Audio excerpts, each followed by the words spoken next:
One of the arguments that bothers me the most about Christian nationalists is that it's not all Christians. This distinction has always been obvious and dismissive and not helpful.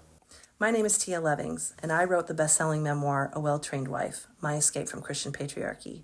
I also wrote I Belong to Me, A Survivor's Guide to Recovery and Hope After Religious Trauma, and I translate the evangelical influences in our culture today. Not all Christians, but enough of them. Not all Christians, but how many is it going to take before you care? Not all Christians, but we don't need to cheerlead the ones who are doing it right when we're talking about abuse. But lately, I've been really unsure that that's the conversation that we need to have when it comes to not all Christians.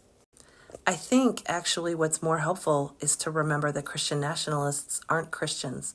They've just been using the same word for their faith, and we are having an association problem. The thing is that not all groups or ideologies or factions, denominations, races, political sides, they're not monoliths. They're not all one kind of anything. There are factions and distinctions and exceptions, and one does not represent all.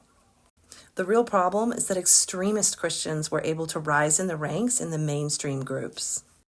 Extremist Christians and Christian nationalists were able to co-opt what it meant to be a Christian.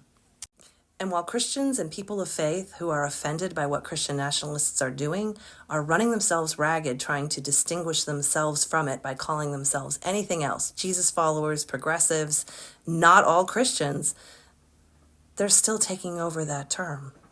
It's more obvious right now than ever that not all Christians are Christian nationalists. But why did Christians let nationalists in? They rose to power in your house. Why didn't Christians clean their house? Christian nationalists took over your seminaries and your largest congregations unchecked. Why did Christians leave it to secular society to police a true Christian from a false Christian? Or to suss out what true Christianity is? What would secular society even know of that? Why did Christians leave it up to abuse survivors and advocates to out what's happening in Christian nationalism?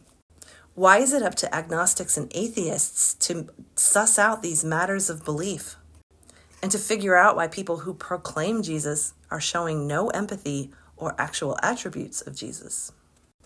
I think we all know not all Christians. And I think ardent people of faith need to come up with another name.